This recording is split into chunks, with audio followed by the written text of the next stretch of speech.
There we go. There we go. I've never used YouTube before, so I don't know where like the comments and stuff come up at. 1 sec. Oh, I got a notification. Oh yeah, there we go. Let's do it. So I think we're on. Yeah. Yeah, no, we're live right now. I just Oh, don't know yeah. where the comments and stuff come up at. Cool. Yeah, I got my phone, so I'll make sure I keep an eye on it, Johnny. Okay, cool. Good to go. All right. Welcome, ladies and gentlemen, to Talk Junkies, baby. Where we are live in my motherfucking basement. I can finally say it. I'm saying it. We are live. And it means it. We are live. We are live. Feels good. Feels great. I wish Jesse was here, but hey, man. Well, he'll be here eventually. Here we are. We're just live. My heart's beating. I don't know why. You've only said live about 50 times before when it was never true. Yeah. I'm going to turn the volume up on here, see if I can make sure everything's good. Yeah, everything sounds good. Cool. Well, welcome, ladies and gentlemen, to Talk Junkies, where we are live from my basement. Got Johnny, Carl in the house. Gentlemen, how we doing? Good. How you doing? Doing fantastic, thank you. Johnny, doing well? Good. Glad to be here, man. We got a fantastic guest on tonight, but before we get into that, last week's podcast was very interesting. Definitely didn't get enough traffic that I thought it should have. We had a gentleman on that I met from work. Got a comment. Liberty Revolutionary, we're doing well. Thanks for asking. Didn't get enough traffic that I think, because Kevin was a very brilliant guy, had a lot of really good information about the stock market, gas prices, all that stuff, inflation. So tune into last week's podcast, man. Check it out. Really I enjoyed that one. I like talking to him about the stock stuff and just everything. He was really obviously well informed because he's been doing it for 30 years, but it was a good one. Yeah. check it out. Well, we have an OG in the house. I can tell you that. Dan, what's going on, my man? Not much, man. Just glad to be back. I'm glad you guys have been doing so well. Yeah, we're trying, we're pushing, trying to beat the algorithms and all that stuff. You're an OG here at Talk Junkie, so it's only suiting to have you be the first gentleman on the show being live. I am very appreciative. I'm glad that you guys chose me. Hell yeah, I'm man. really happy about that. Well, there's a lot to talk about, man. I mean, the world's going array right now. Everything's going kind of weird. Liberty Revolutionary, haven't talked to you in forever. Hey, you got to tune in, man. We're going live now, so hopefully we do this each and every single week. We'll be able to get the guests interacted. No, that's just it should be good. Oh, okay. You keep talking, Paul. I'll double check the technical difficulties. So we'll have as the more people tune in, we'll be able to answer questions that you guys have during the podcast. But Dan, like I said, a lot of stuff going on in the world today, pretty crazy stuff. Like I said, inflation, gas prices. We talked about the stock side of it last week, but we can kind of probably dive into that a little bit more on our side on how we feel about it without concerning the stocks and stuff and what do we really know type of thing. But today, I mean, we've always kind of talked about it, but I don't think we really went in depth about it. And I don't know if I've really even asked you, why didn't the founding fathers really get it right on term limits? Well, they didn't get it right on term limits because there was never supposed to be career politicians. And all of the responsibilities for all of our representatives and what their duties and the limits on their powers are all listed in the Constitution. And so they didn't really see any reason to do any term limits because realistically, if you look at what it is that these people are allowed to do, they're very restricted in what it is that they can do. And it's not a job that anybody is really going to be that excited about. But then we had a turn that happened where all of a sudden these politicians figured out that they could get very wealthy from being in office. And, that sort of flipped the whole thing. One of the biggest problems that we have, and this was something that George Washington mentioned in one of his addresses, one of his speeches, was that political parties were a very, very bad thing. They were a bane to our republic and our constitutional governance, because as soon as you start with a political party, that political party has an agenda, and they go out and make promises based on their agenda of what it is they're going to have the government do. Well, there's no reason for us to have any political parties in this country, because what elected officials can do is already laid down in stone. The only reason that you would need a political party would be if you were going to try and get people together to do an amendment to the Constitution, and that doesn't apply to any elected officials. That would be the main thing that you'd be doing with a political party. That's as far as they really should legitimately be able to go. So, but for us to leave Britain, right? Wasn't it Britain or the UK or wherever, or wherever we left to come to the United States or to come to America and to England? Sorry, I need to brush up on my history before the podcast. It was ruled by king and queens, so they had to have known when they came here and they got the Constitution going, and then they made this beautiful document. They had to have known that if they, like you said, it was never the intention for people to be career politicians. And I know that the landscape of how that society was in that time, they probably didn't think of it, but they had to have known that eventually these people would try and be kings and queens again. And they didn't really address that, in the Constitution via term limits. Well, part of the reason they didn't do that was because they didn't want to become a dictatorship of themselves with this Constitution. They wanted to allow us, some freedom of movement. So they tried to cover as many of the big bases as they could, and they sort of left everything else because really the Constitution, when you really stop and take a look at it, we don't have rights in the Constitution. We have responsibilities. And when a right is listed in our Constitution, when a right is discussed as far as we have the right to, that's not in there to give us anything or grant us anything or anything like that. That's to place restrictions and prohibitions on the government. That's as far as it goes. It's like, hey, Paul, this thing is yours, and now I'm going to tell you, Johnny, what you can't do with it. So now, Johnny, that's Paul's, and you can't touch it. Under these circumstances is the only way that you're going to be allowed to put your hands on this thing. That's it. Right? And that's the way the Constitution was intended. So, when we start looking at it's possible to go back and make criticisms of the Constitution in hindsight and based on what's historically happened. But we have to remember that when the revolution happened and we broke away from England, we weren't a unified 13. We were a unified 13 colonies, but we were not a unified people. There was still a lot of people here who were not happy about the fact that we were not part of England. And they worked for a long time, very hard to try and undermine the government that was here. And some of them were pretty successful. John Marshall, one of the first Chief Justices of the United States, he did a very famous and often quoted decision that really started our court system down a very, very treasonous path with Marbury versus Madison. And he set up this whole idea that we're supposed to have case law. And the courts can make decisions. A court can make a decision in one case that affects all other courts. And that's absolutely against our Constitution. Case law is absolutely something that is illegal under our Constitution. But it was something that the King of England was able to use effectively when he passed power to Parliament. He passed power to Parliament, kept control of the courts, and so he didn't care what Parliament did because he just told the judges, "Listen, this is not. You got to do something about this law." And they just do a couple of rulings, and the next thing you know, Parliament's law has no teeth to it. Does that make sense? Dan, correct me if I'm wrong on this because I'm not well educated on it. But when you're talking about case law and stuff like that, isn't case law still technically not law? Like you just use it for references. I mean, I know a lot of times it goes through, but I thought it was like, for example, let's say the Supreme Court made a decision, the big one, Roe versus Wade. I can't remember, but all these different whatever. They make a decision, and in the future, there's a case that kind of has to deal with that same kind of decision thing. Just because that previous case existed doesn't mean that the new one has to go that way legally.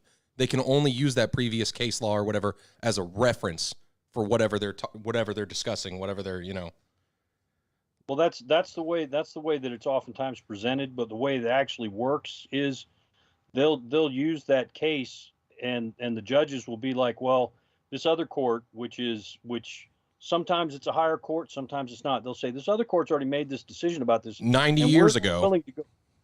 And we're not willing to go against what they said. And it's like, well, really and truly, what they said has no application to this case because I have different facts and everything. But you're right; it's not supposed to be anything. It's only supposed to be used for reference. But again, judges overstep their authority all the time, and the next thing you know, they're doing whatever they can do to sway that case in a direction that they want it to go.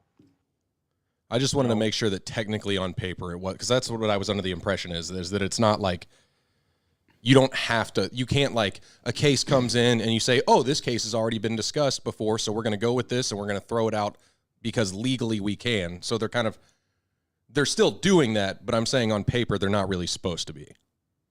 Right. Well, they get a lot of push from because judges are lawyers themselves, and we talk about judges making decisions and everything like that, but you got lawyers in there playing the game as well, and the lawyers will put pressure on the judges, and they'll say flat out to them, well, judge, you can't say that because I've got this case law and it's supported by this decision, and the Supreme Court used this case law and this decision, blah, blah. They'll stack all this other stuff up, and the next thing you know, this judge is looking at facing 8 other courts who made decisions based on that. And he's got one side that's telling him to ignore all that and look at the facts, and he's got this other lawyer that's saying you can't, and if you do, I'm gonna appeal it. And no judge wants any case that comes through their court to be overturned or appealed. Mm-hmm. But the truth is that the judges are not supposed to be making any rulings on these cases. That's not their job in our country. It's the jury's job. I was gonna say liberty. Right. I can't remember the real name, and I feel like an asshole. It was Caleb. Sorry, Caleb. He's Caleb saying in the comments, and he puts it in a good way. He says, case law is layman's terms for an unconstitutional doctrine of stare decisis. I don't know how to. The concept of using previous cases rather than ratified debate and original definitions. Mm-hmm. Right. Case law is lazy, but like I said, Marbury versus Madison started us down that path, and Marbury versus Madison, I think, was in 1800, 1803, something like that. It was early on. So that's when they found out that they could take over and just kind of do whatever they want to go against the Constitution, was the early 1800s. Right. Like you said, he was the first Chief Justice, so that's right. Mm-hmm. That's he was the Chief Justice. Yeah. And that was something that Thomas Jefferson, who was president at the time, regretted till his dying day, that he didn't stand up to John Marshall on that whole thing.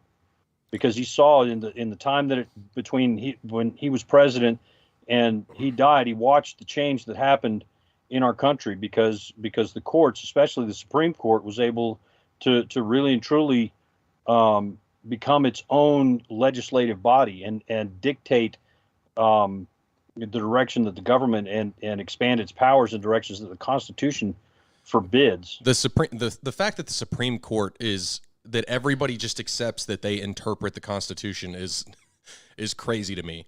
Because it's biased. No, I know. Whichever way you have it's just we've been like, I hate using the term brainwashed because that's not the right term. We've been like socially like brought up to believe that, the Supreme Court, it's the highest of all the courts. It's the highest powers. They can say what the Constitution means. I'm like, that's not what that is at all. Like, they should have no say. And we've talked about it before. Mm-hmm. And we even see it on the news programs. Even the news programs that are somewhat legit, they'll say something. Well, Congress has just passed this law, but we'll see what the Supreme Court has to say about it because this is a controversial subject. And it's like, well, Supreme Court has Supreme Court doesn't get a say. So would you say, are the Republicans, so within this conversation, we'll try and apply it to Roe v. Wade with the Republicans trying to get rid of it type of thing. It got leaked or whatever, and I don't know how true it is or if it's really going to happen. But that whole thing was weird. That leak was weird. Everything about that. Like, I So- felt like there was an alternative motive there. I don't know. But is that motive, is that the Republicans trying to, is it them trying to, I mean, that's their agenda is to get rid of Roe v. Wade. But is it, I think overall that's a benefit to what we're talking about to get rid of something like that. That way they can't reference that every time that they're in court and a judge has to, look at the back of his head or think in the back of his head, well, man, if I don't go with Roe v. Wade, then it's going to get appealed or whatever, like you said. Mm-hmm. Is it the Republicans' motive? Is it just because it's what they want, or maybe they're trying to do what we're talking about and just get rid of case law when it comes to abortion? It's motive. There's no way that they're, sorry to interrupt, there's no way that they're using this to get rid of case law. They're doing this specifically for Roe v. Wade, the abortion stuff. Like, they didn't pick an abortion one to get rid of case law. You know what I mean? I know, and I'm just curious what Dan's thoughts are on that because, I mean, it gives power back to the states when it comes to abortion. Well, I mean, I guess. Well, there's none of these political parties are going to do anything really to upset the power structure as it is. I mean, for one thing, none of these idiots has any idea what the Constitution says, and they don't care. They have their own agenda, and what they have in place now, they look at what it is and how it is that they can use the current system to expand their own personal power, and to expand the power of each of these parties. So getting rid of Roe v. Wade gives the Republicans some political power, with their constituents, because it's been an unpopular decision for a long time. But Johnny's right; they're not going to touch case law with all that, because half of them don't even grasp the fact that what the Supreme Court can do and not do is already listed in the Constitution, and that case law is absolutely illegal. Yeah, very true. So do you think that, and again, I'm just kind of reverting back a little bit, do you think that adding term limits now is something that an amendment we can make? Because what do we need? 2/3 of the states to ratify something like that. And how do we go about getting 2/3 of the states to want to do that, to get term limits on these people? That way they're not lifelong politicians and lobbying and lining their pockets like you just talked about. Well, honestly, I think that term limits might be useful, but I think there's some other things that we need to do first. But as far as if we're just going to talk about term limits, I think there's some dangerous side effects of term limits that people aren't looking at. I think they're looking at these career politicians and they're saying we need to get them out. Well, some of these career politicians, for better or worse, at some point they become powerful enough to where they don't have to stay on a leash anymore. And sometimes that works out well and sometimes it doesn't. But with these, if we do term limits, we're going to have a whole bunch of rookies in there all the time at the mercy of the machine. And don't think for a second that Nancy Pelosi and all these other people don't have career government employees that cycle through. The staff in a lot of these congressional offices don't change. They'll change their top people, but the regular people stay.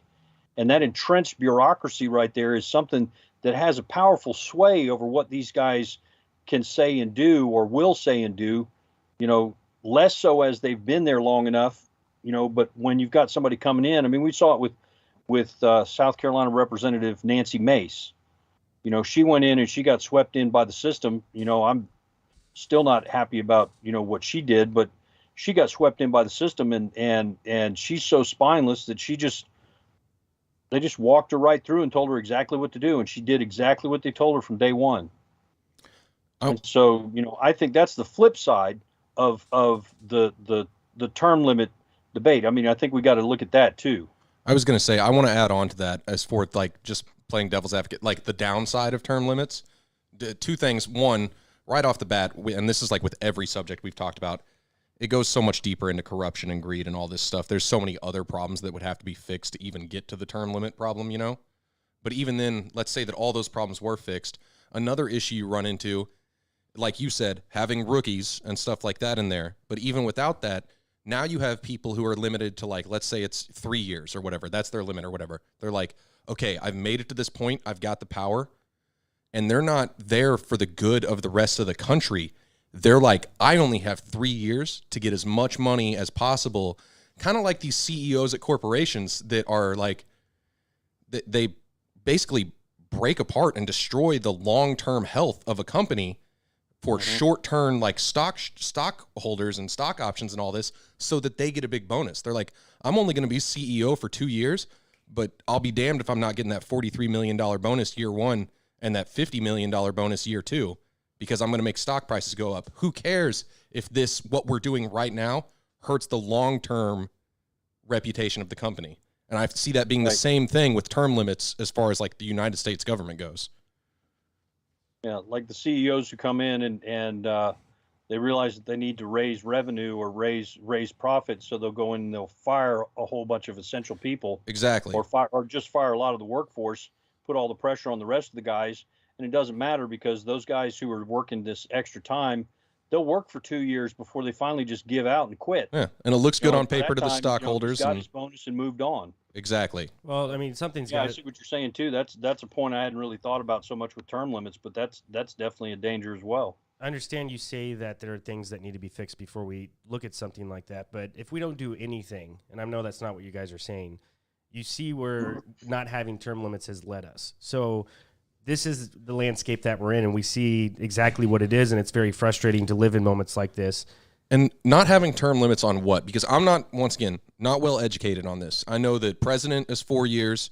Senators, I believe, have a term limit, and House doesn't. No, president gets 2 terms. 2 terms of Two four, terms of 4 4 years. years each. And then, But then technically 10 years is the max. They could come in. Yeah, If 'cause the they can president dies, yeah. But so ignoring the president, we all know the president terms and how that works.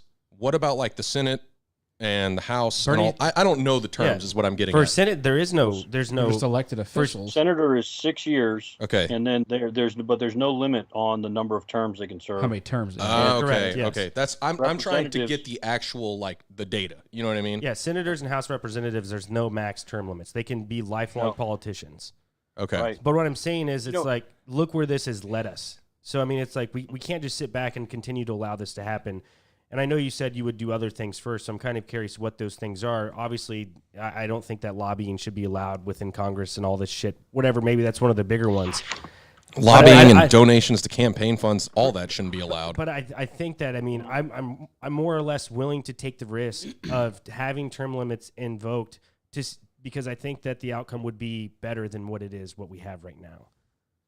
You know what I'm saying? Because right now it's terrible, Dan. It's not. It's Well, here's sort of the way that I look at it with all of this is, it's kind of like you're in your car and your stereo is not working exactly the way that you want it to. You can either go to the stereo shop and you can get them to put in a brand new stereo, or you can look in the owner's manual and figure out how to work it. Right.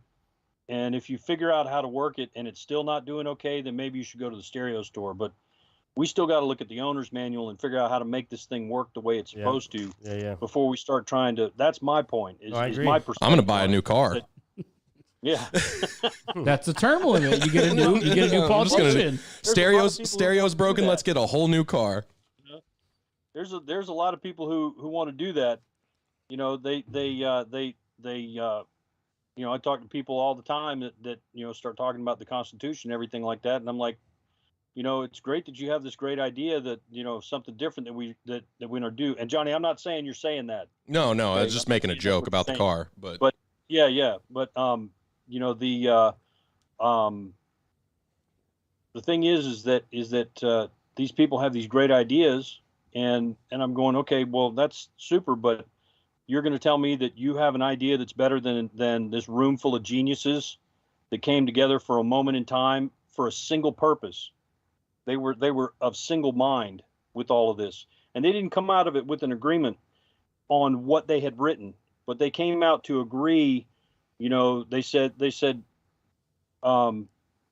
we will agree that this is to be presented and taken as it's written. I wanted something to be different, but the argument's over. I'm on board with this, guys. I said my piece. I said what I wanted. You guys outvoted me, so I'm supporting what we've all come to agree on for the good of everything else. And so when you have people who come in with these ideas like socialism and communism or even libertarianism, and they're not sitting there and finding that basis in the Constitution, then basically what they're saying is that we're just going to throw America away and do it the way that me and my buddies who were sitting around talking at the bar one day, the idea that we came up with, or some half retarded guy like Karl Marx. Hey, Dan, we're gonna have to have a separate conversation sometime. It'll be interesting and don't hate me for this because everybody's got their own views. And both of them know this. I'm a little bit of a communist. We'll keep that for a separate There's conversation. A fair number of people who are. Yeah, there's a fair number of people who are until they find out what communism really is. Because communism, this is the thing that most people don't realize, is that most people who are communists don't know that they are. Because communism has been very good at selling itself to be things that it's not. Like, it is not Christian at all. It is not altruistic at all. It is not charitable at all.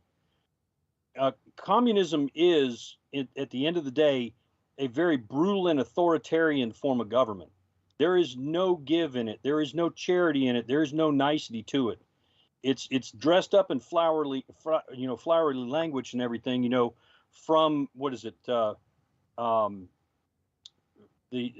What I can't remember. There's a phrase that they use about the people who can do stuff should do it, and they should give it to the people who can't. There's a phrase that Karl Marx said about that sounded very Jesus-y when he said it. But there's nothing at all about communism once you really tear it away from its propaganda that is in any way, shape, or form good or useful or right or just. It's just not. That's why I said on a separate time we'll have to have this discussion because I've looked into it a lot as well, and there's the things like people often. I guess what I'm saying is there's blindness on both sides of it. There's definitely blindness on my side of it, on the communist side of it, but there's blindness on your side of it as well. People always compare communism to like the USSR and stuff like that, when the USSR was never communist. Sure, they put it on paper, but they were a state ran. So we are like a company ran capitalism or whatever. They were state capitalism. Like the USSR was never actually communist, and a lot of people don't realize that it was state capitalism the entire time. There's a whole bunch of. Let me do a little more research. We'll have this talk sometime, Dan. You do your research on your end. I'm down with this. I'm not going to do it on this podcast, but I'm down with this conversation. All right, that sounds good. No, that'd be a good podcast. Just we've never done that, like true capitalism versus true anarchy versus different forms of, because then there's difference between a communist government and a communist form of like economy and all this different stuff, and same with capitalism and all. I'm not going to get into it right now because it's been a while since I've read up on it, and I want to know my facts. So, well, I'll tell you one thing to start off. So to make sure that we're both on the same page with all of this is one thing to start off with is a political spectrum, and I think we've talked about this before on the podcast. Is most of the time we're sold a political spectrum where you have the right is fascism and the left is communism and all that stuff. And, that's not really a true political spectrum. The true political spectrum is authoritarianism is on the left-hand side and anarchy's on the right-hand side. So zero government's on one end and 100% government's on the other. Mm-hmm. And when you break things down like that, then all of these different ideologies get stripped away from all their propaganda. They can't hold their propaganda anymore because it's like, okay, so how are you going to do this? Well, we're going to dictate it to everybody. Oh, okay. So you're a leftist. No. Yeah. No, that's no. I get anyway, no. That's so a really no. Honestly, that's a really good way of putting it. And that way we can we'll have something to sort of have a foundation to work from. So we're not, because the ideologies get thrown all back and forth. That's right wing, that's left wing. It's like, how are you gonna make that happen? We're gonna do it voluntarily. Okay, well that's more right wing than anything. We're gonna pass a law and make everybody do it. Oh, that's left wing. Yeah, the political landscape's changing ever so fastly. Yeah. Do you have something, Carl? No. So we'll kind of jump into a little bit. I know we hit term limits up a little bit, but I mean, obviously we definitely have to get into this. But the push for the Second Amendment right now is up in arms, and or the push against it. Real quick, Caleb made a valid point, and I need to look more into it. He said, I know you sit on the line of ANCOM, which is basically a communal structure without government. A better word for it is mutualist, or mutualism, probably. I added the mutualism part, but anyways, just wanted to get his comment out there. For sure. And he definitely. If that's where you sit, Johnny, then you're a constitutionalist. I have no problem with our Constitution, by the way. I have no problem. My biggest thing, and I don't want to get too much into this because I don't want to digress on the podcast. My biggest thing, and I'll try to shorten it up because I've talked about it a lot, is I feel that greed and the love of money and the love of power, and I'm not Christian, by the way, but this is, kind of from the Bible or whatever, talking about the want of money, it leads to evil and all this. I don't think that it's right for a multi-billionaire who has the ability to do good and house the homeless and feed people and stuff like that, to not do that good. I feel like it is their obligation as a member of humanity, not of society, but as a member of this species of humanity. I feel like it is their obligation to do good for other people. And vice versa, I will always try to do good for other people myself. Mistakes are made, mistakes happen. But in general, I feel like more that whole golden rule thing, treat others like you want to be treated kind of thing. It's just very, and it's weird because you can't force people to do that, because then you end up, dictating and writing into law what should be done, which is like what you said, a bad thing. And I agree with that. But on the other end, it's very hard to sit here in this chair and know that there are people with the amount of power and money to change the world for the better, for the majority of humans, and they don't do that. And that's hard for me to accept as a human being. Like, I don't have any more on it than that. So that's why the whole communist viewpoint kind of comes into play for me, I guess I would say. Mm-hmm. Well, the thing to remember about this accumulation of wealth in the hands of a few people, that is something that is required for any centralized authoritarian governmental structure, and it's going to do that with the economy as well as with the just straight governmental structure, because it has to have its tentacles in everything. So this accumulation of wealth that we're seeing is something that goes hand in hand with authoritarian government. And when you really talk about capitalism is individualistic, and so you don't end up having a large amount of capital, or excuse me, not capital. You don't have a large amount of money and resources being accumulated by single people, because they don't have a corporate structure that they can rely on. Capitalism doesn't encourage that. That kind of structure is not something that's sustainable under, a capitalist economy, because when you get into the market and suddenly, like a GM, GM has this huge corporate structure, and what GM did is they started instead of making all the parts for their cars, they started forming these other companies or hiring these other companies to start making parts for their cars for them. And so, they ended up with this huge pyramid of all of these companies that suddenly were relying on them, that as GM went, they were going to go as well. And, that accumulation of money and power was something that they were able to do because of the control of the market that they were able to get through that corporate structure, a lot of which came because of government. Mm-hmm. Government contracts and everything came to them. But the thing that I like to look at with when we start talking about things like capitalism is, where would the idea for capital and capitalism come from? Because capital is an interesting word. Capital means head. Capital punishment used to mean they'd cut your head off, right? We take it now to mean they're going to kill you. But that's what they used to do. If you were going to have capital punishment, they were going to cut your head off. So when we start talking about capital, it's not really money, right? Because money and your head don't have anything to do with each other. But what does have something to do with your head is ideas. And that's sort of where capital, the idea of capitalism, I think, comes from, is you had all these people who didn't have money and resources, but they had ideas. And they came to these people and they said, I got this idea for something to do. And, it sort of became this switched around thing, because you'd have to present this idea to somebody who had the money and resources to be able to do it, and they would approve or disapprove of it. And so that's sort of where the thing got tangled up. But ideas are really what capitalism is all about. And, that's dangerous, a system though. That's dangerous.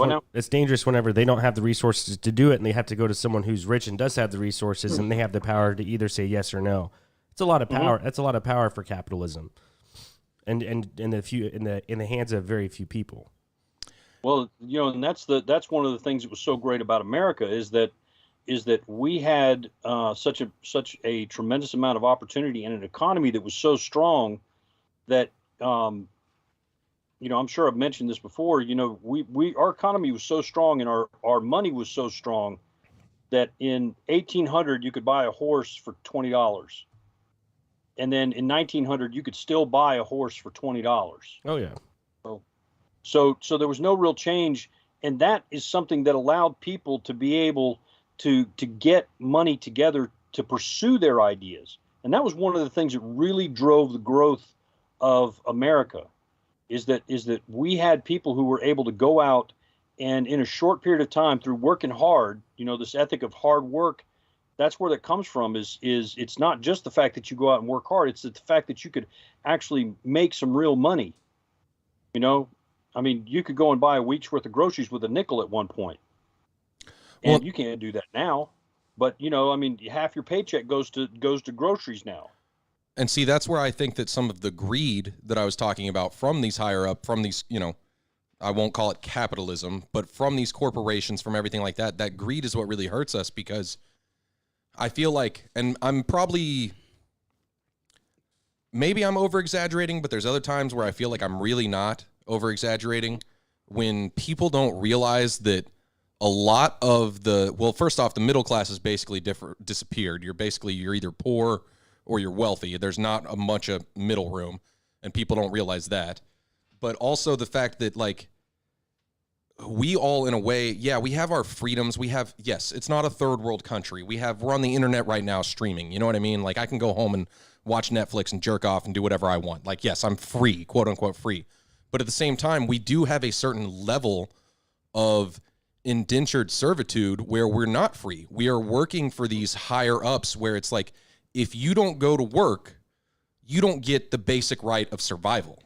You don't have a house, you don't have water, you don't have water, you don't have food, you don't have shelter, unless you're working for one of these companies, kind of thing. Right. As to where, like, I'm not opposed to hard work. I'm not opposed to working for oneself to make those things happen.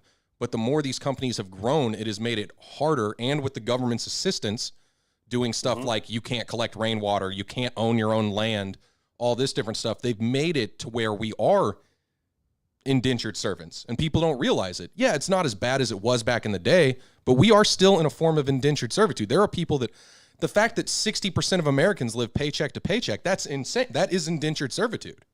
That is exactly what that is. Yeah. There's no other way to look at it. 70% of Americans don't have enough money saved away for a small emergency. Yeah, and it's a lower number. It's like, so I know 60% live paycheck to paycheck or something like that. It's like 40% don't have more than $600 in any like account. And realistically, that number's even skewed, because even the people who have over $600 in those accounts probably still have debt. Right. Yeah. Which means they're negative, which means they're still in indentured servitude, and we've basically turned people into like debtors. It's like a debtor's prison kind of situation. That's 100% what we live in. Yeah, and what is $600 when average rent now is over $1,000? Yep. So you've got more than $600 in your savings account. All that means is that you have enough money with your next two paychecks to maybe make rent, if you don't have any other bills. So places want 3 times. They're like, rent is $1,300, and you need to have at least 3 times that needs to be your monthly income. That's impossible on even slightly above minimum wage. And so I don't know. I guess what I'm getting at, and I'll stop after this rant. I'll be done.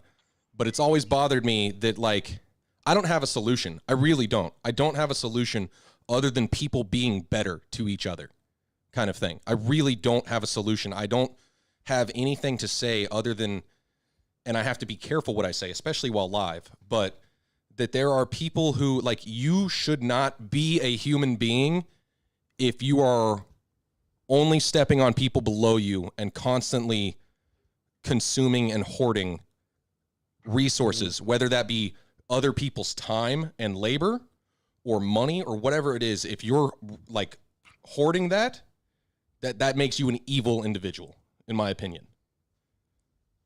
My opinion, but. Well, the thing with all of that that's interesting to look at, when you see all of those different layers of stuff that's built into that, the government putting taxes on us so that you don't really own your own property, the fact that inflation is not something that happens. Inflation is something that is created, that steals wealth from us and makes it so that you and I have to work more hours to make the same amount of value in money. There was a point in time in that same period of time between 1800 and 1900, you could have somebody who worked really hard and accumulated some land, and they could have two generations of people who just kind of sat around and worked. I'm not saying they were lazy or anything, but they sat around and they kind of worked, and they didn't really have, a great idea or anything like that, but they had this piece of land that they could work and make money and continue to take care of their family, and nobody was going to take that away from them.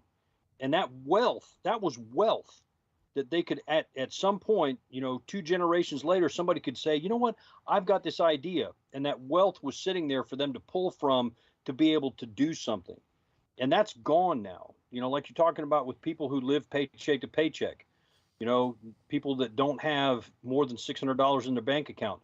70% of Americans don't have enough money for a small emergency, not a big emergency, not somebody going to the emergency room, nothing like that. A couple of flat tires, an engine repair. 70% of Americans don't have that much money.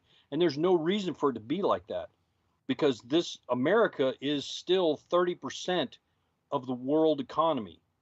The world economy. We are 70% or 30% of the world economy. And we're what, 5% of the population?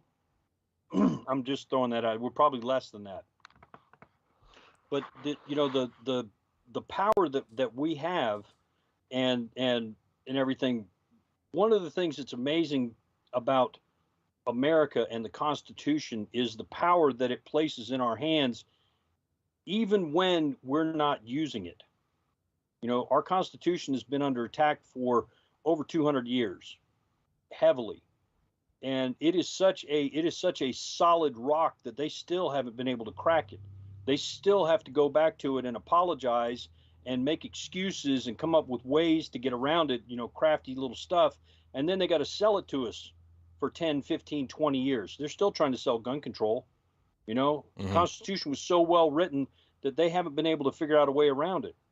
And just wait, they're going to keep pushing, and somebody's going to start doing, like I've been saying. Here's the thing: it's like people ask, well, what do you need an AR-15 for?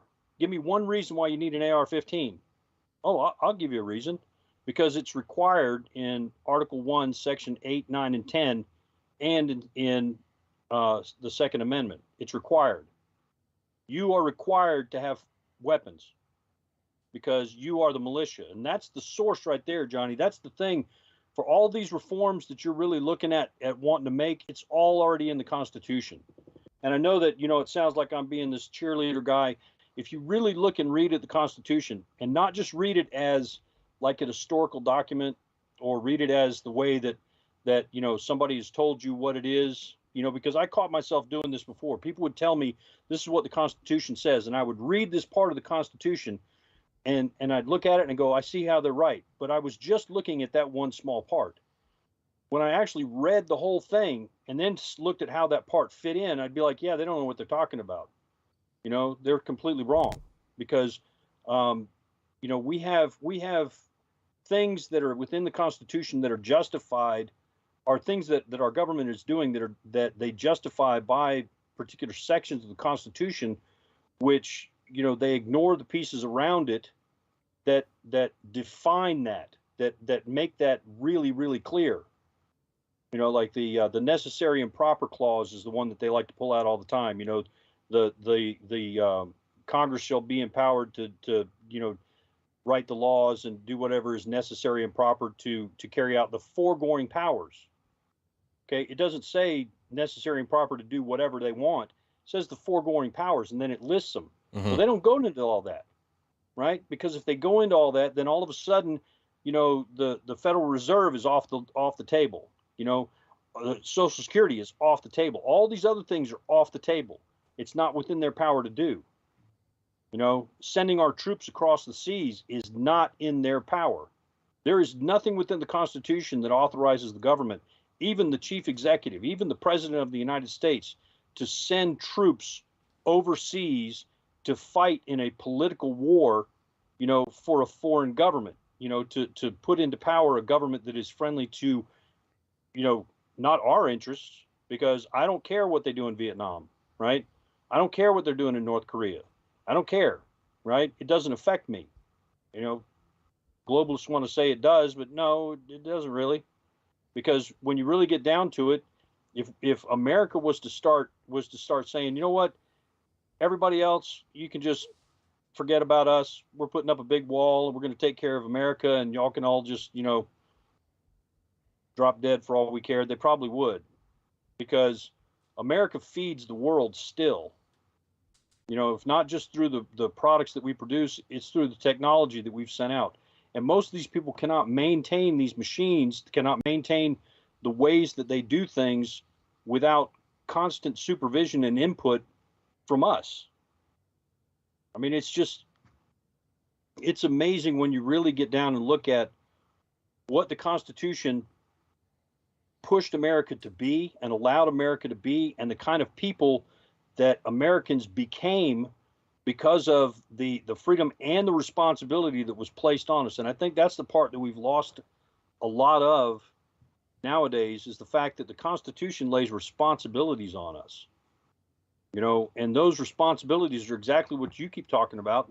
People doing things that don't, that are selfish and self-centered, and they're just like, screw everybody else, I'm going to get out all that I can. Well, the Constitution is written so that it's like, who cares what it's not about you. It's about our grandchildren's grandchildren. You know what I'm saying? It's about taking on responsibility and making sure that what we're building and we're laying out is something that is a solid enough foundation that generations from now, they're going to remember our names. Not because we did anything great, but just because of the fact that we allowed for them to be able to have the freedoms, greater freedoms than what we've had. Because of, we have fallen asleep at the wheel and we've let things happen that should not. Yeah, it's become a very dangerous landscape, honestly. When it pertains to the Constitution, it's a very dangerous landscape. And the reason I say that is you look at January 6th, and you see how they're still going hard on it right now. They're still trying to prosecute. They're still trying to get a whole bunch of stuff done. Blah blah blah. Mm-hmm. There's a lot of things, man. We've had this talk quite a bit about the Constitution, Dan, when you come on, and I'm honestly I'm ready. I need answers, man. It's like whenever you're in the public education system, we've talked about it. It needs to be overhauled. We need to change the public education system. Something has to change. It's like, what is it that they're not teaching us about the Constitution? Because you do learn about the Constitution. You learn about the first 10 to 20 amendments. You learn about your local constitution. You take these tests, stuff like that. Granted, I wouldn't say it's a very deep dive into the Constitution. Well, A, it's not very deep, and B, they teach it at too young of an age. Right. When you're incapable of understanding it. I'm pretty sure that I learned about the Constitution when I was in 5th grade. 5th or 6th grade, which would have put me at like what? 10, 13, 12, something like that. I don't know. I can't do the math off the top of my head, but that's so. I mean, and that's probably a better answer. It's like maybe teaching it like, well, I mean, you need to know about it, but teaching it more in depth, maybe senior year or something like that. I don't know. But once again, and not to get too big picture, but they don't want you to learn it.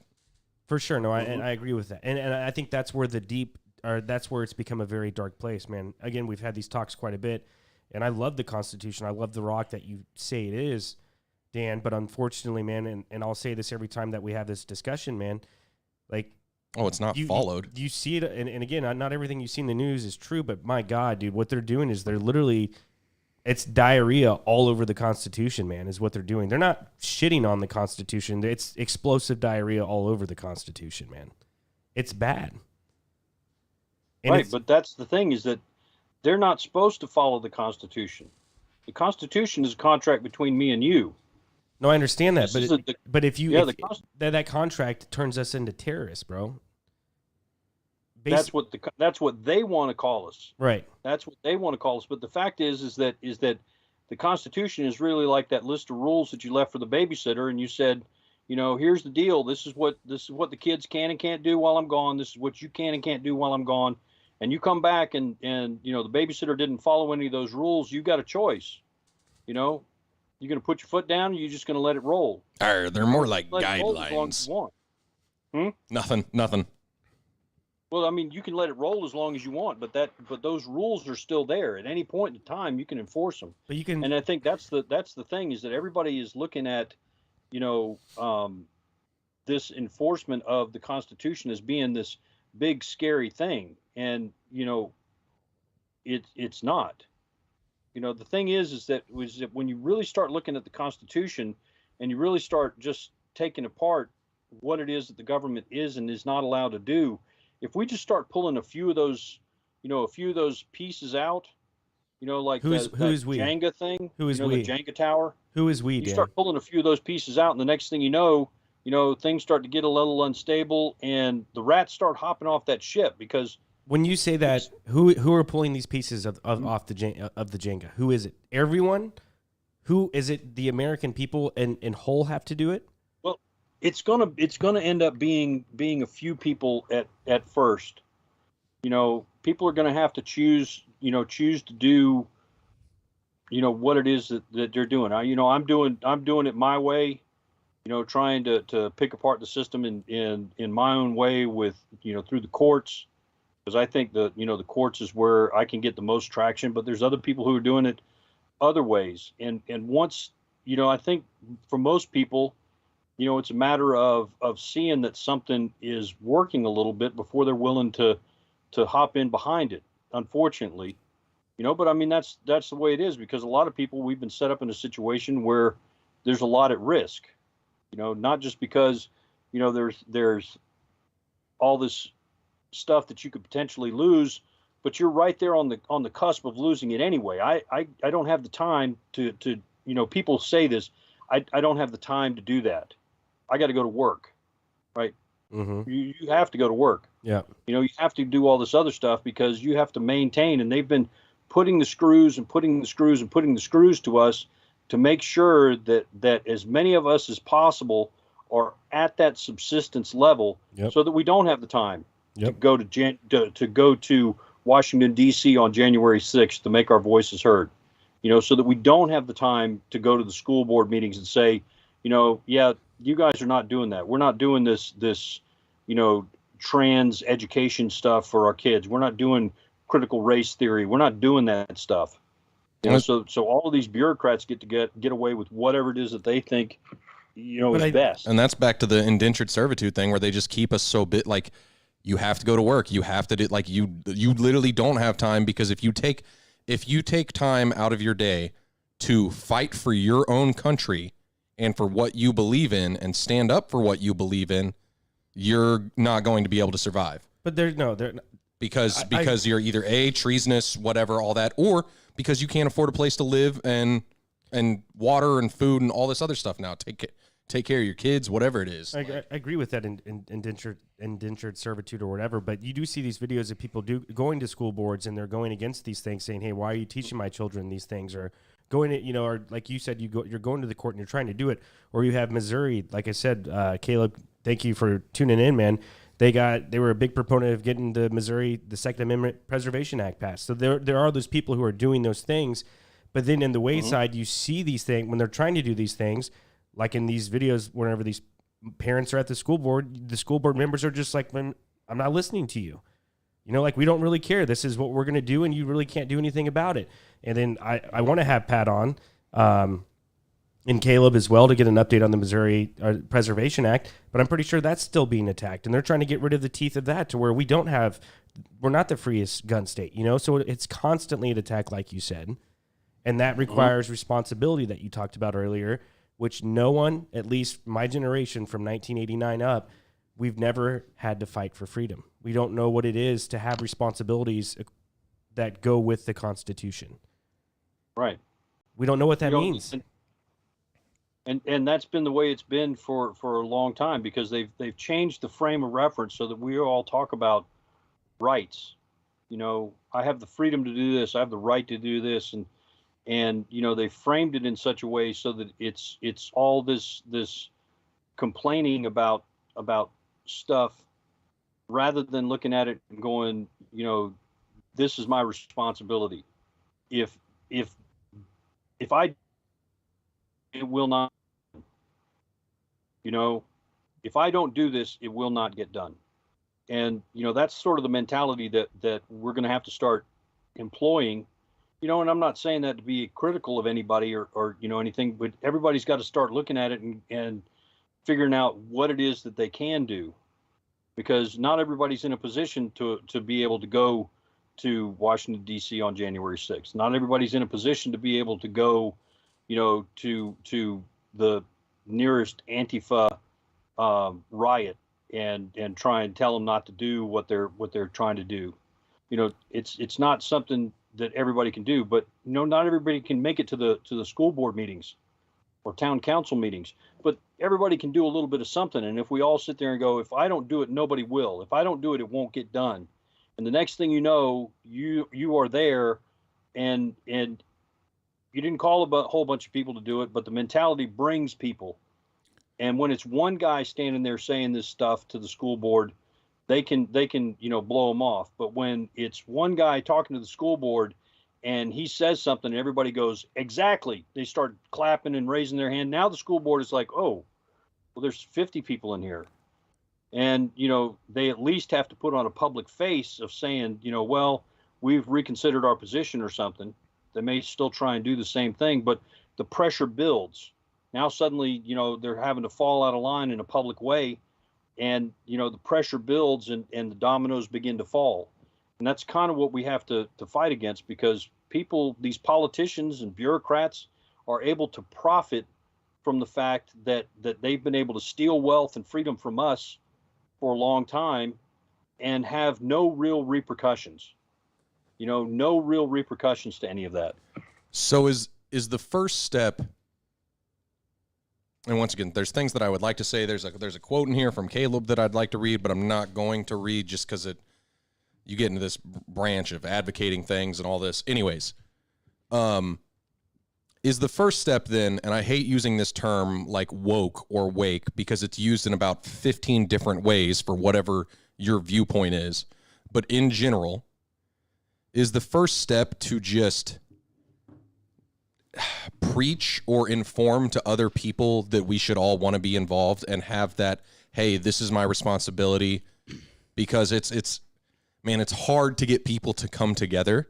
And yet that's exactly what you need, is for everybody to be like, hey, it is my responsibility to make things better. And if I don't do it, nobody else will. But the truth is you have to have other people with that mentality. So I want to look at it on a more realistic level. We always talk about problems and none of us have solutions.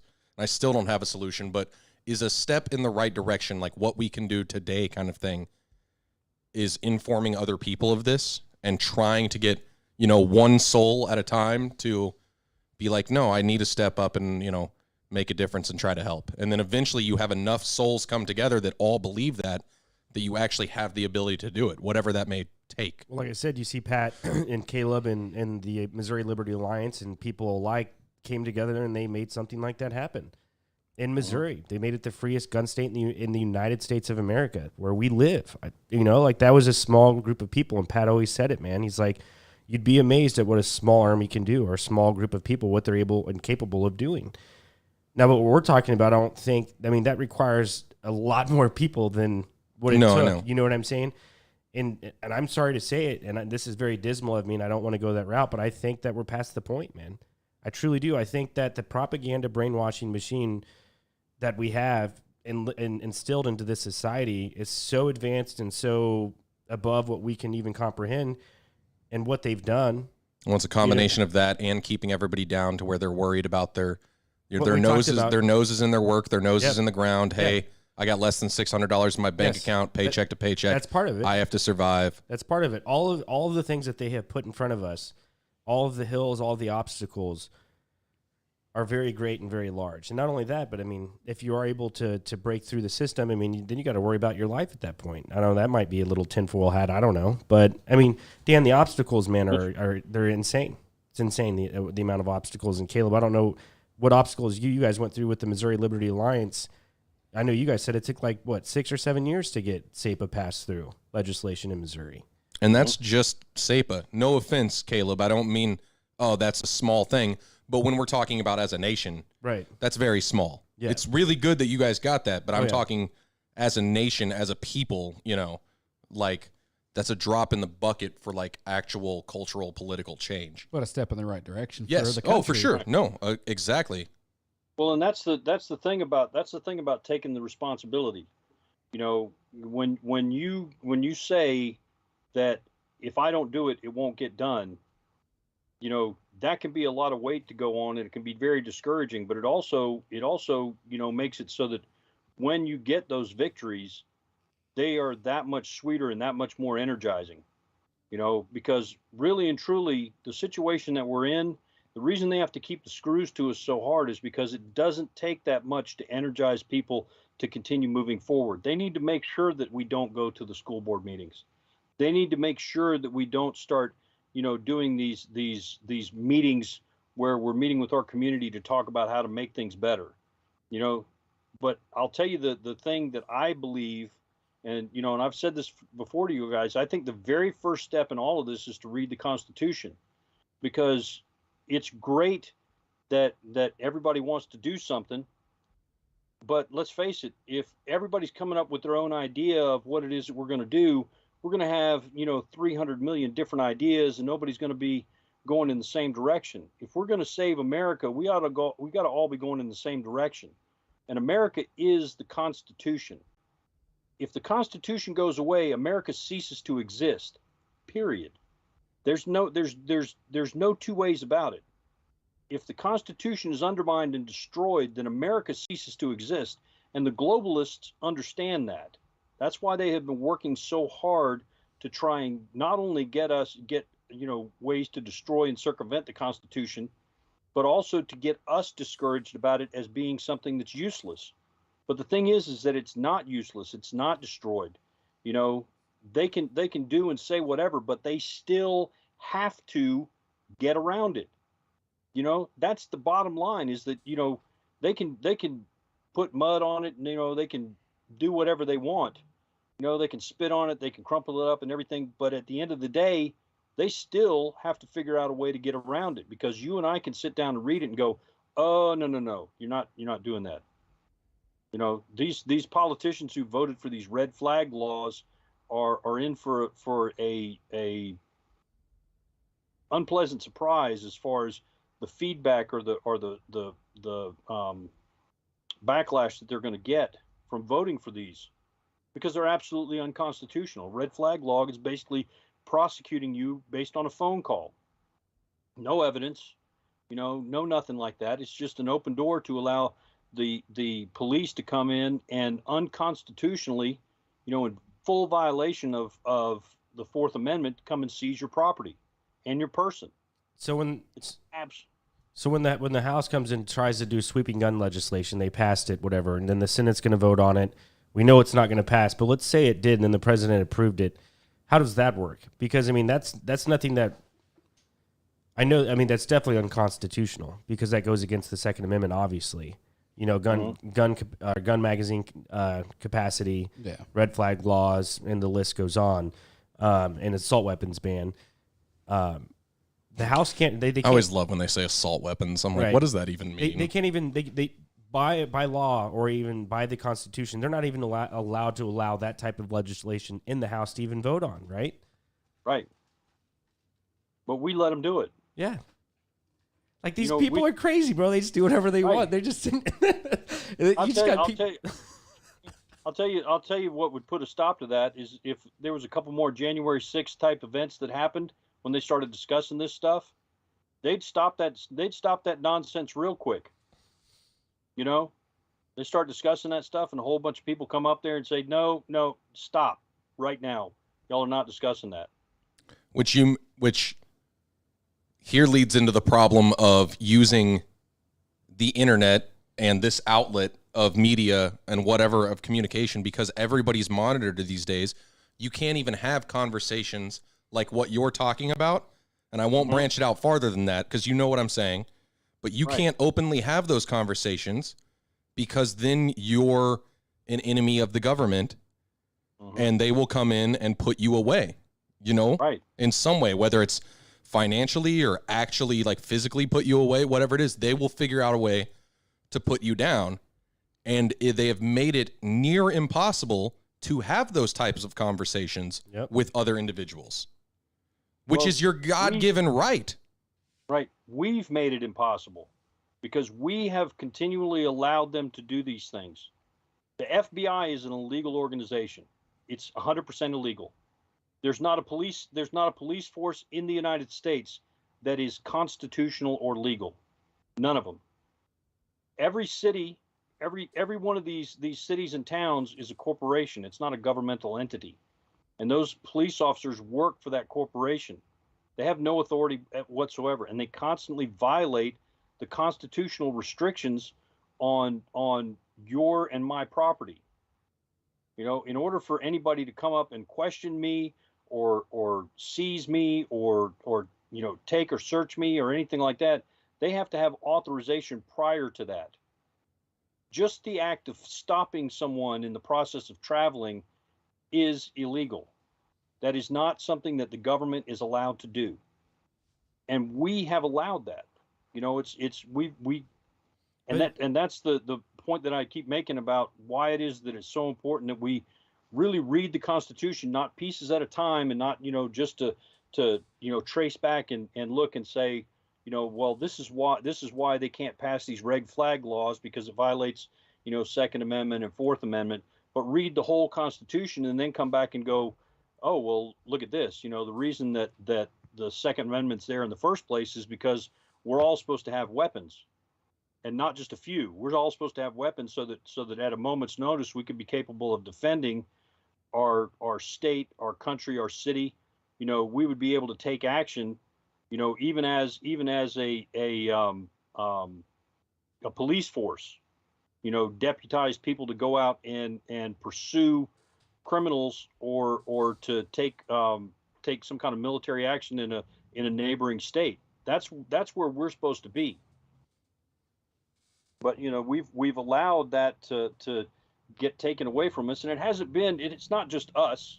You know, we're sort of at the tail end of this, but we still got to take responsibility, because pointing the finger back further and further and further doesn't put us, you know, doesn't make us any progress. Well, you know, we're just going to have to sit there and say, okay, you know what? We did this. In my opinion, and I'm going to take responsibility and say, if nobody does it, nobody does anything. If I don't do anything, it's not going to get done. In my opinion, I think Canada is just a prime example. When you see Trudeau coming out with and that's legitimately sweeping gun legislation, what's going on in Canada. And Carl, you look tired. You look tired, but I know you love guns, man. But they don't have a Constitution or a Second Amendment. Very true. Or do they? I'm not entirely sure what they have over there, but it's insane what's going on over there. At least it's not like ours, I guess, right? But well, the thing to remember about other countries around the world is that America is the only place where we have a constitution that was written in the absence of a government. There was no governmental structure here, and well, we had the Articles of Confederation, but basically that had failed. But there was no governmental structure. There was no power in place that you know, these powered people came and you know, parlayed and made negotiations and traded things off and said, you know, I'll give you this piece of territory and you allow me to do this. It wasn't anything like that. No, we did the Constitution so we could govern ourselves. Yeah, people had the power. Right.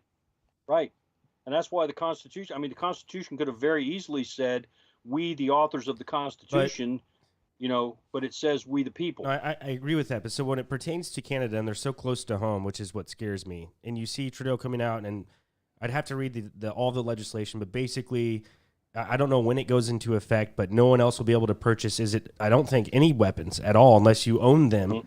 And if you own them, you're fine, but I think you can still have them for hunting only, and I don't know what the other reason was.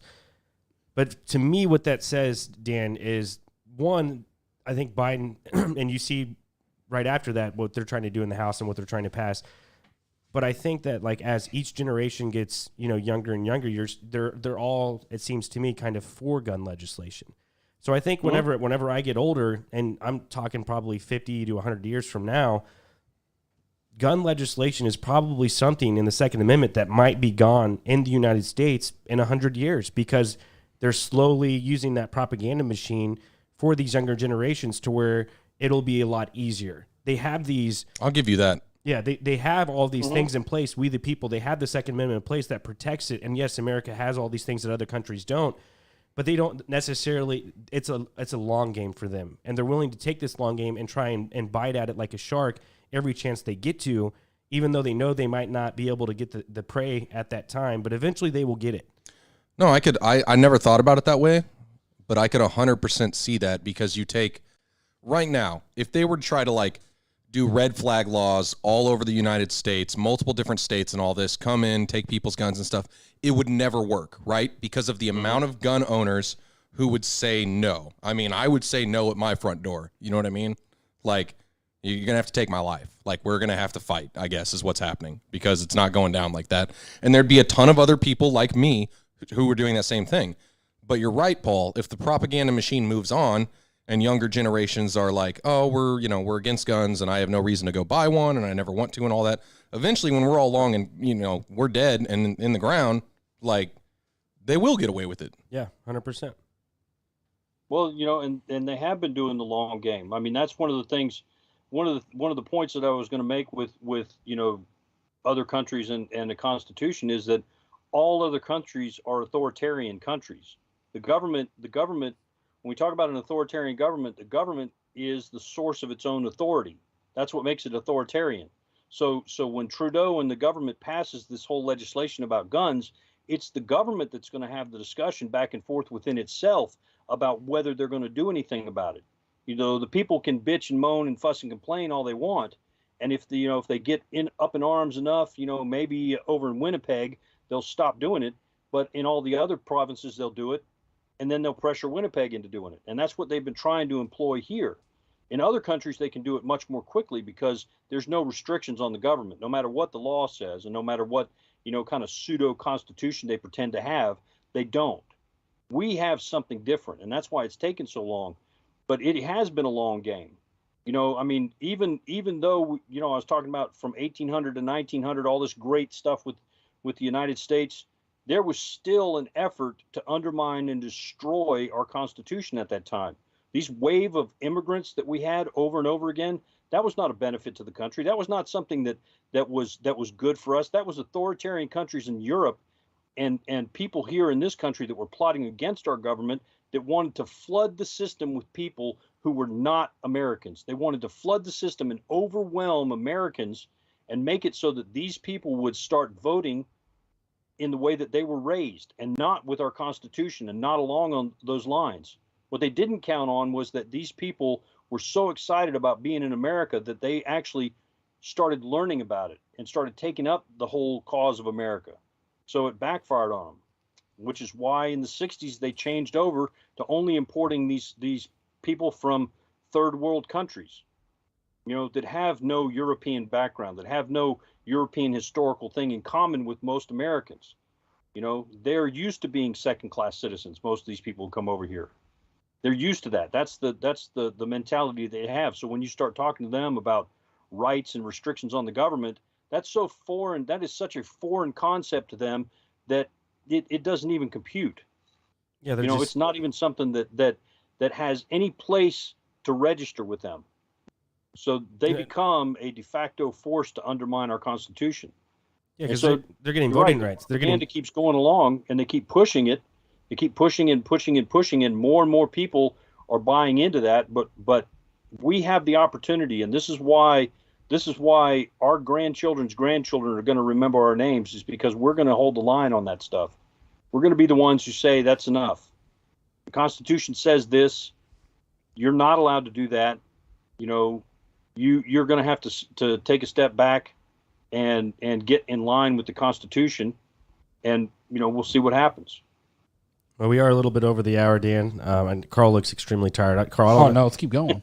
All right. I feel bad, Carl. You've had like no chance for input, but no, I'm all right. I'm learning things. Mm-hmm. I mean, I like. I mean, it is over the hour. I don't like to go too long over it because just for uploading purposes, stuff like that. It's always. Mm-hmm. I don't know if you guys have any lasting thoughts, but Dan, I kind of want to end it on that. It's been a good podcast, man. And again, the longer it is, it's just I don't know. We don't have the audience yet that's willing to listen to it for that long. You know what I'm saying? So, Do any of you guys in the comments, Caleb, Gunai, I don't know how to say it. I'm sorry. And Mike, like, do you guys have any questions for Dan specifically? Not for us, but for Dan. Yeah. And I'll give that a second because it's, we're probably like on a delay or whatever. So I'll comment in a moment. But Dan, thanks for coming on, man. Well, thanks for inviting me. I love coming on with you guys. It's always a good discussion. It's always, a good time. I love this stuff. I mean, we could do a 6-hour marathon, man. I'd be down for that. No, I'm ready for the longer podcast too. And going live, honestly, it gets me going, and I want to keep going. It sucks that we need the people. You know what I'm saying? Well, yeah, but it also sucks that it's a disservice to us if we don't get watch time, and we won't get put through the algorithms if people aren't watching a lot of minutes of our video. Well, I was just going to say that it sucks that we can't record or live stream and talk openly. You know what I mean? Right. I'm not going too far. I'm just saying that there's the whole talk junkies in general, just the idea of talking, the idea of conversating as human beings means you should have the freedom to talk about whatever you want without that being like a call to arms or a call to action kind of thing. Mm-hmm. But the internet and companies such as YouTube, Google, the government, all this don't see it that way. You know what I mean? As to where I'm like, I just want to have a conversation with you about stuff that I'm literally, even though I have freedom of speech, I'm not openly able to talk about. Right, because we can't hop in our car and go meet at the corner bar or nothing like that. We're far enough apart that this is probably the easiest way or the most convenient way that we could have this conversation. Yeah. We should be allowed to do that without restrictions, and be able to allow other people to participate to some extent in the conversation as well, if that's what we choose to do. Because let's face it, YouTube faces no liability at all for anything that's put on this channel. Nothing. Yeah. They're not liable for any of this stuff, but yet they want to censor what it is that we're allowed to say, or that you guys are allowed to say on your channel. They want to censor that under the idea that somehow it affects their advertisers, or it affects this, or it affects that. It's like, no, it doesn't. It doesn't have any effect on you at all. As a matter of fact, it's kind of stupid that you would do that, because, YouTube is a library. This is what I talk to people about all the time. It's like, YouTube is a library. Well, why would you have a library? It used to be. Yeah. It used to be. Mm-hmm. Now it is an advertising money making machine. You know what I mean? Now it is very much. This is the conversation I used to have with Jesse and Paul a lot, that we disagreed on, but I was like, at the end of the day, you sign the terms of service that says, hey, we can make you not talk about what we want. I'm talking about like Facebook right now, but like you sign the terms of service saying, hey, you're not allowed to talk about this, or it doesn't specifically say that, but it says, hey, if you talk about these things, you're on our platform. We have every right to shadow ban you, to shut you down, to delete your account, to do whatever we want. And you've said it's a private company. It is a private company, All and of them are. they can do that because we're using their. They can, but really and truly, if you step back and you take a look at it, they're interfering in relationships and networks that they did nothing to create. They're an empty software platform that does nothing. I created a network. People who wanted to hear what I had to say, or wanted to argue with me, or wanted to strenuously object to what I was saying, those are the people who saw what I was saying. And the fact that Facebook chose to interject, that they chose to put themselves in the middle of that's I will say, not to go against you here, but I will say that they did do the one thing of giving a platform. And there's no beyond that. There's no looking beyond that. There is the fact that YouTube is a platform, Facebook is a platform. They have given you they have given you the soapbox to help form that network. Could you do it on your own? Yes, you 100% could. You'll start your own website. But they have given you the ease of access. So they have at least provided streamlined it. Well, here's the thing is that and this can't be discounted, is that Facebook didn't actually build anything except a software platform. I'm one of the people, and I don't know when you guys got on Facebook, but I got on Facebook fairly early. So I'm one of the people that actually built Facebook, because Facebook is just this small little program that sits on a computer. It does nothing. Oh, I get what you're saying. Like, you help the people are what build it up into the networking that it is.